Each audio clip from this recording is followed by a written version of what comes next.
Hi, welcome to Feline Barker Art. Today I'll be making a Succubus doll. This concept won by popular vote on my Instagram to be my Halloween repaint. I created her concept and will be loosely following the design to bring this doll to life. I'll be using this Ashlynn Ella doll who was in bad shape. I replaced her hands with some from an aftermarket spider doll. They have different poses and work well with the personality I want her to have. Now it's time to start prepping her. She had some pretty nasty glue hair and was stained, so I didn't bother trying to save it this time.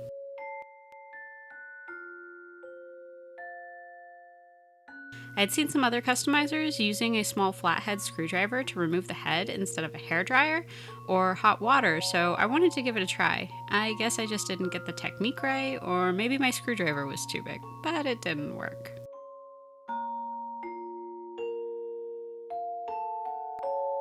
I pop her in some boiled water and off with her head.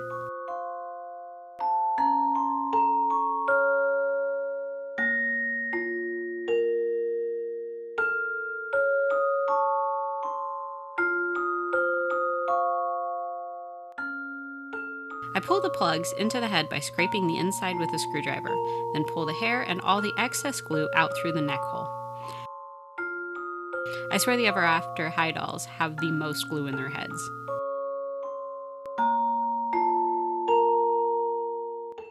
I wanted to give her some more curves, so I mix a 2-part epoxy clay.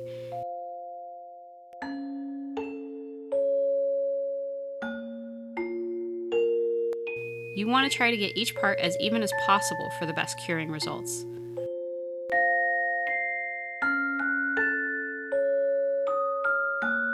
Once the clay is ready, I split it down the middle and start globbing it onto the chest.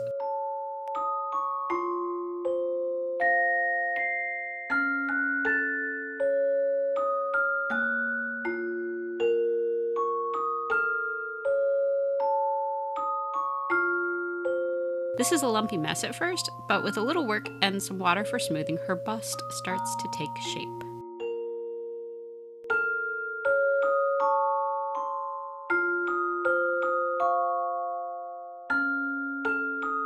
Epoxy sticks to everything, so I wipe down the areas I want to keep clean as I go.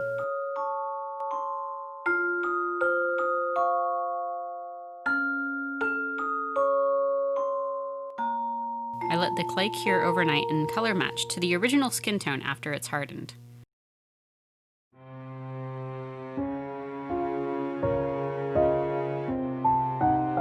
I use a smooth synthetic brush and make strokes in just about every direction to keep the paint smooth. I go back in with a soft dry brush to blend out any spots where I missed the brush strokes. This also helps ease the transition between the modifications and the plastic nicely.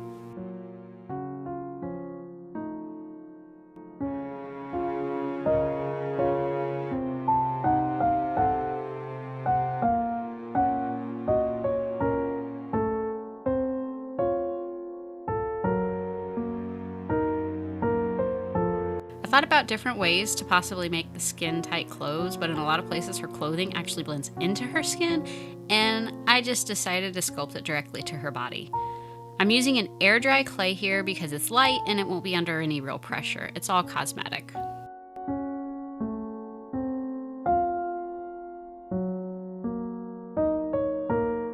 To make her clothes, I roll out snakes and set them in place.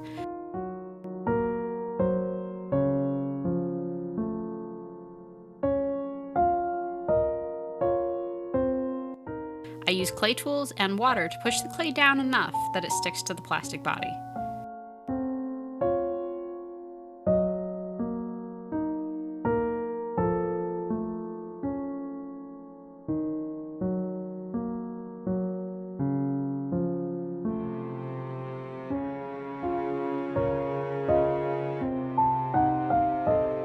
I flatten a claw shape and smooth it over the chest. There's a lot of adding and removing bits to get the right shape. When I designed her clothing, I was heavily inspired by the seductive demon girls in a lot of role-playing games.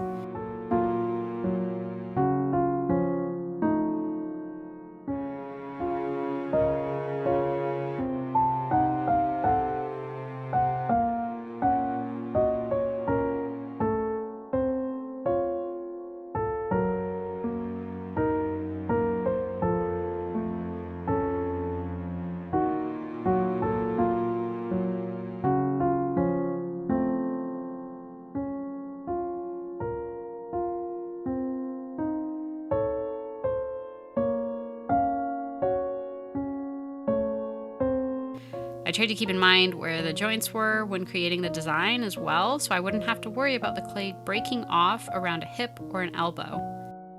It's much easier if it's just not in the way.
Her thighs are wrapped in bat wing stockings.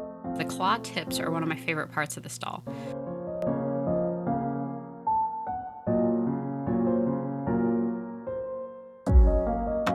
I build this up in 3 passes, adding the bone structure later so I don't accidentally squish the existing wing sculpting. Because this is air dry clay, these pieces will eventually fall off if left as is. To prevent this, I give each section a coat of Elmer's glue all. This acts as a bridge between the clay and the plastic and will keep the clay in place as it shrinks.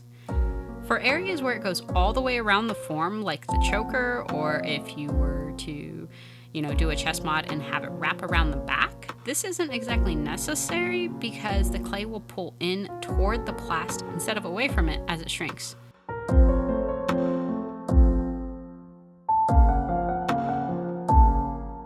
I still give these areas a coat of glue anyway for added strength.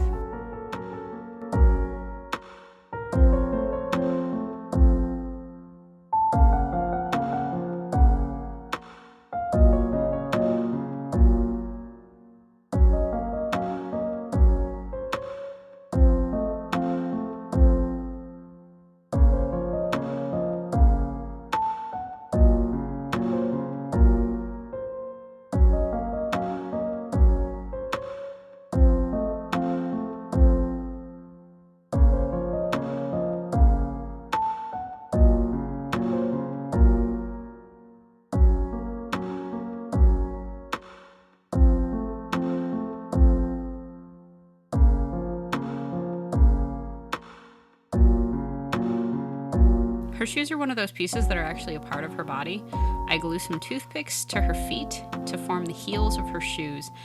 After it's dry, I make another pass with air dry clay to bulk up the shape.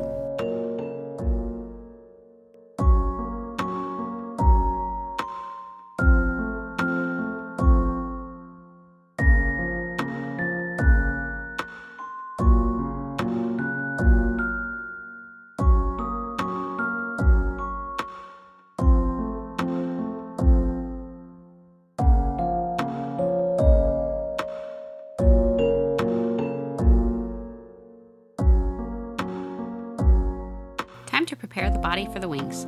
I use my rotary tool and drill 2 holes in her lower back.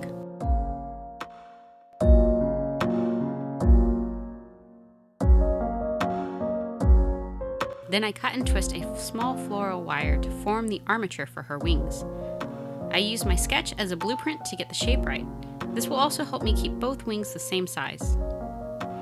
I lay down some parchment paper over my sketch and start building up the basic shape with hot glue. I work over the armature first to secure it in place to the parchment paper. This will be easy to peel off later, but will temporarily keep the wing still while I work.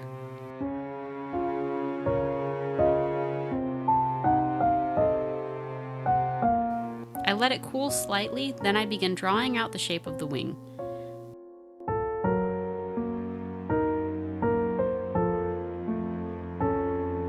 I don't let the stick get very hot, and I'm actually applying it somewhat slowly here so that it cools as I work and creates a rough texture. The wings in the original sketch had a lot of lines and bumps, and I wanted to bring that out as an almost bark-like texture. You can also push the hot metal tip of the glue gun into the cooled glue to change its shape and to melt it. After I'm satisfied, I peel the wings off and I flip them over. I repeat the same process to fill out the flat side, making it into the back of the wing.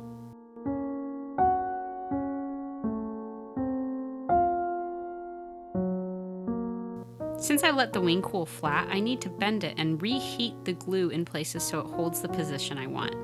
I could have avoided this if I had a thicker wire so that it was stronger than the glue, but I couldn't find any at the time, so I just worked with what I had.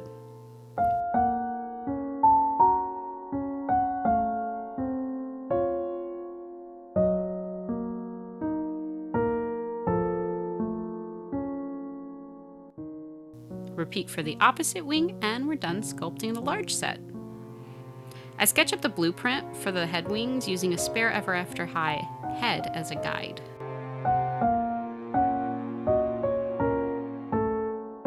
The process for making the small wings is almost exactly the same as the large wings, except I use paper clips for my main bone wire. To fill out the wings shape with glue, I basically do the opposite as what I did for the large wings. I let the gun get nice and hot and squeeze out large puddles so they are smooth and stay hot longer.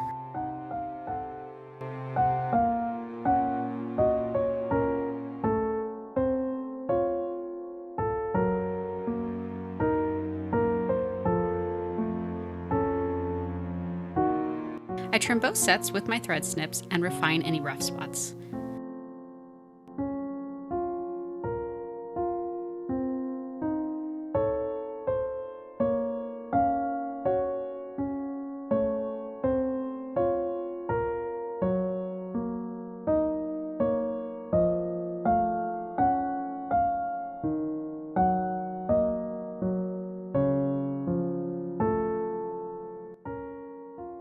This part is pretty self-explanatory. It takes a few layers because the wings are a little transparent, but eventually the color was opaque enough.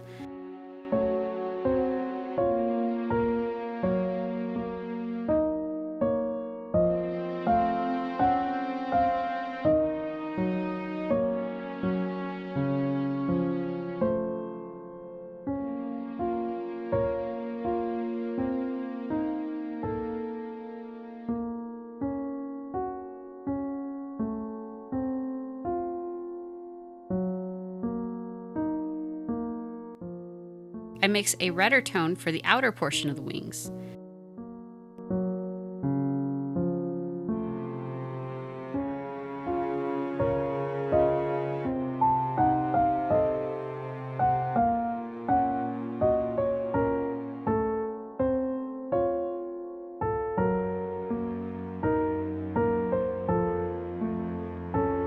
Then I paint in a few washes so that it picks up the detail of the glue.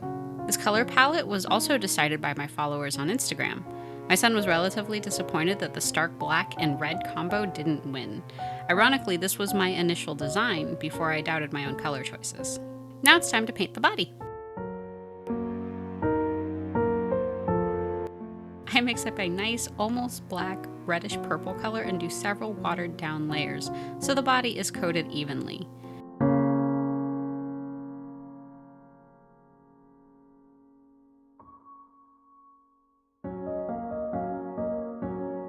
It takes a little more time around the smaller details, but it's worth it.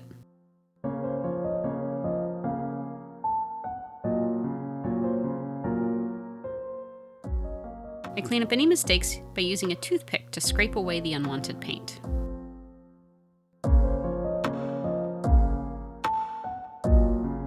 I I use a clear drying super glue to help protect the paint around the knee joints.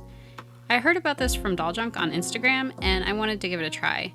I spread it out with a toothpick to avoid getting it inside of the knee joint. I make a few passes with a desaturated pink to bring back the details of the clay. I pay special attention to the raised surfaces where light would naturally fall.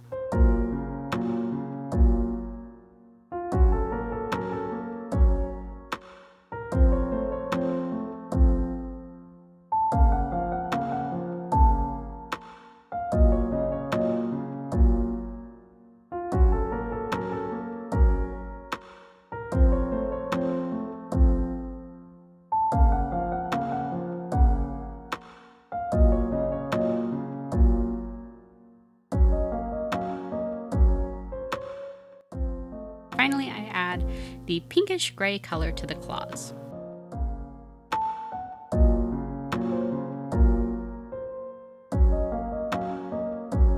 Now it's time to attach the wings. I was so excited about putting all of the pieces together. I switch out the clear glue stick with a black glue stick. There's some melted clear glue in the barrel still, so I empty it by gluing the wire extension I had off camera, and by gluing the wings back into the holes.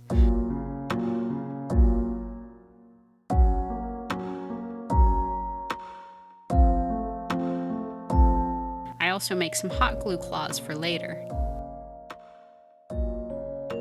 All the clear glue on her back gets covered up with the black glue as I work. I make sure to bulk the glue up around the back so the wings are strong and won't break off.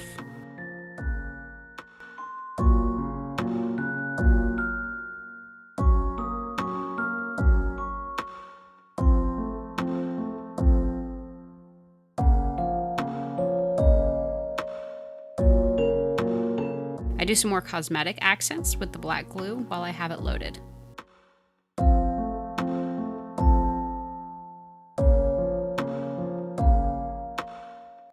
Time to paint those claws I made earlier.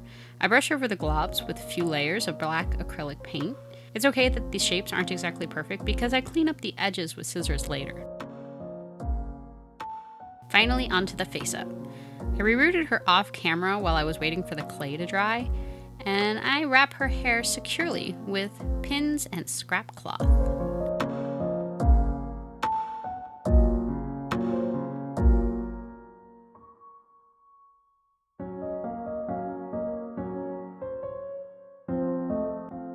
After the sealant is dry, I start sketching her face with my Arteza Watercolor pencils.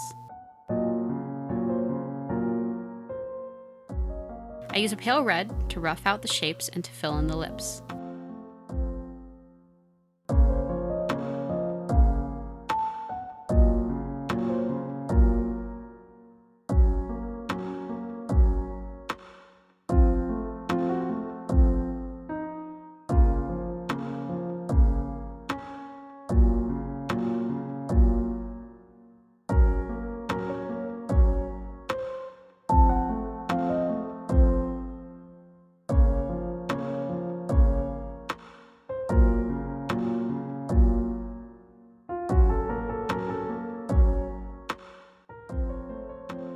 Usually I do an early pass with a white chalk pencil for the whites of the eyes.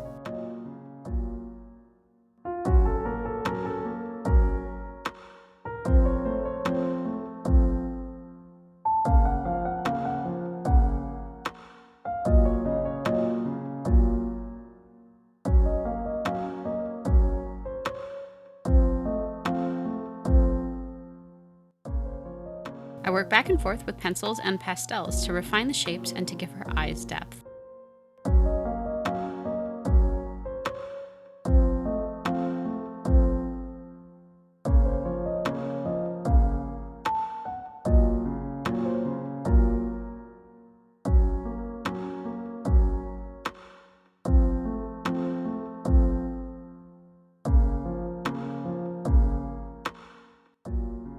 Her expression is supposed to be seductive, so I don't want her to look too sweet or soft.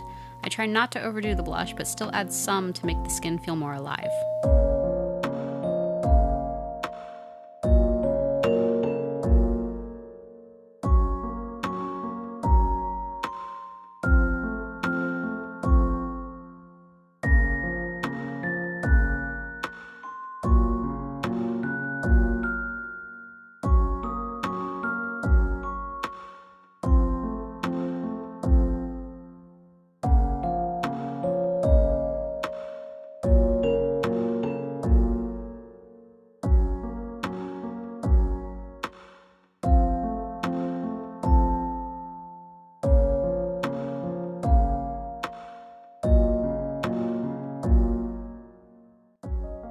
This is layer 1, and the red sketch is not sealed, so when I come back in with my black pencil, it mixes with the red pigment instead of going over it. This works nicely for blending colors and adding more dimension while also saving on layers of sealant.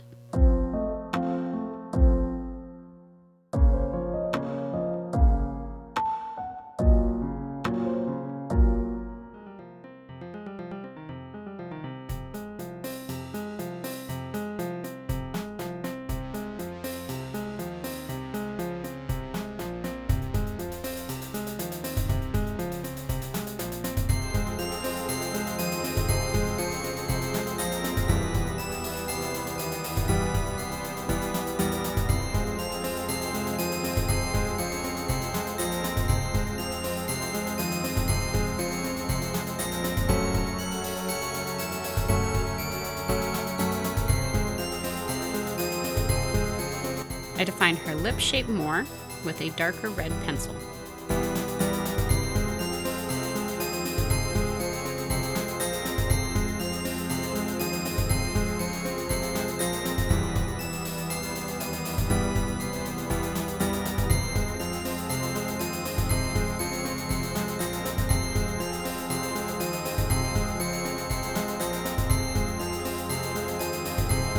The doll is quite monochromatic, with lots of blacks and reds. Other than white, these are really the only shades I use for the face until the very end.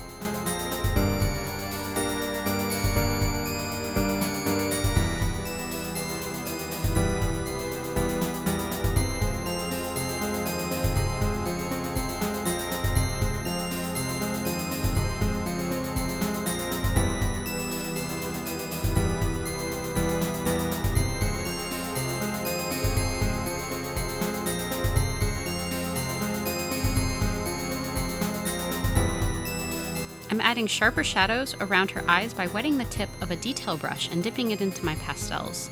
This picks up much more pigment, allowing you to apply it in thicker layers more quickly. I use an applicator to blend out areas I want to be softer. I also apply pastels directly to her face using the applicator. I'm adding highlights and contouring her face with an off-white pastel color.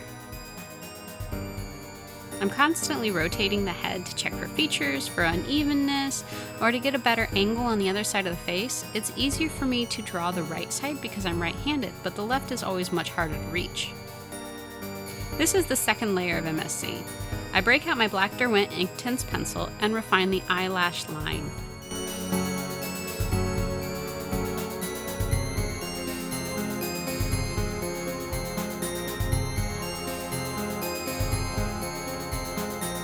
I also outline the iris and the pupils, then I darken the tops of the irises with a deeper red.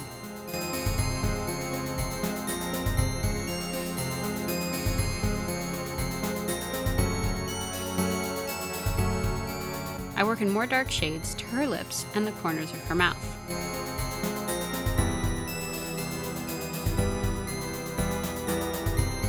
Derwent pencils have a soft lead, so I switch back to Arteza pencils for the eyelashes.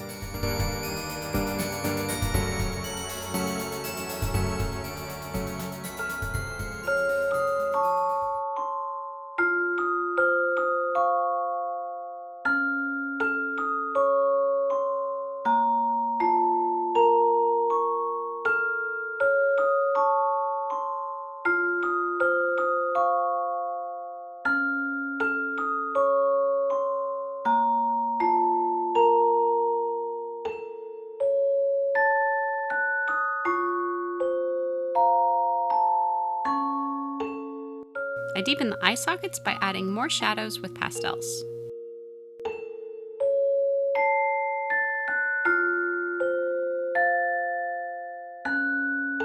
I'm pretty happy with her face so far, and I'm feeling confident, so I start brightening things up with watered down acrylics.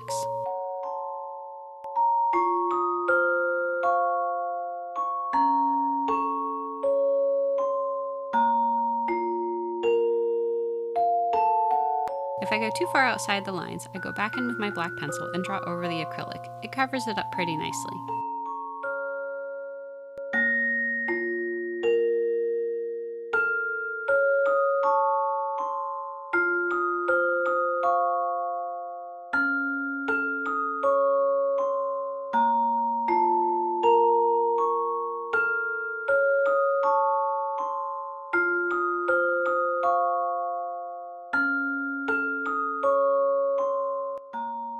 I don't want her to feel quite as innocent as some of my dolls, so I mute the highlights and paint in some darker shades on her lips.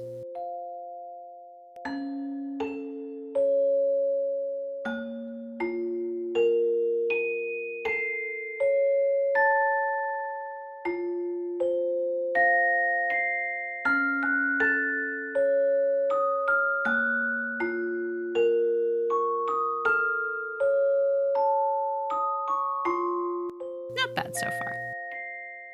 Her body felt kind of flat next to her face, so I want to do some minimal blushing. I stayed in the range of pink and red because I want the blushing to match the rest of her color palette.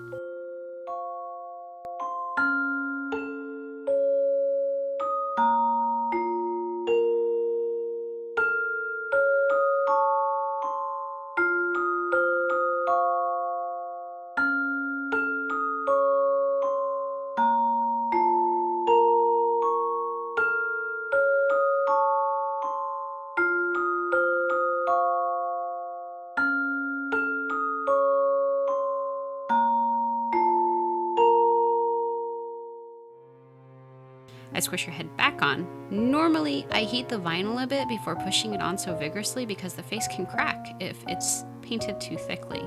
But I only used 2 layers of MSC this time, and I didn't think there was too much danger. After her head was back on her body, I noticed that it was a lot paler and didn't match her skin tone so well. So I blushed both her body and her head this time to help unify the colors.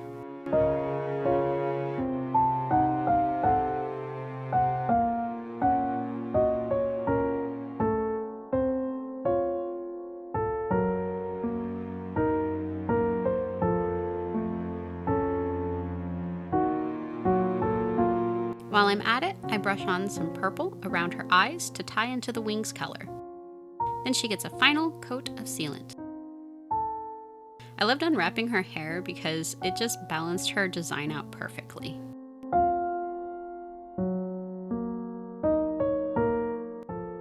The paperclip wire was not very sharp, so I parted the hair and found a sparse hair plug to push it into.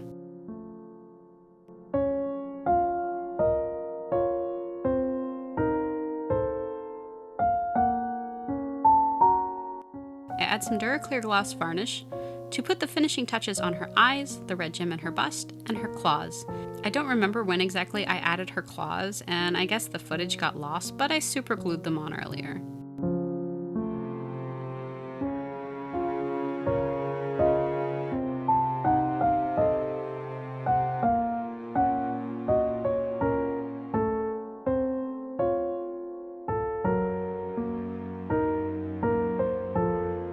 I seriously thought I was done at this point, but when I checked my concept art, I realized that I forgot the white bone tips on each of her wings.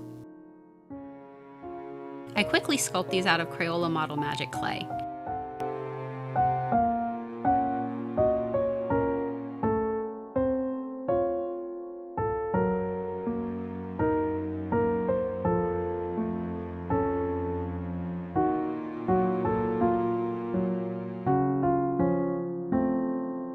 I push the bone down onto the wing and superglue them in place while the clay is still soft. This way the edges match the wing shape perfectly and there are no gaps.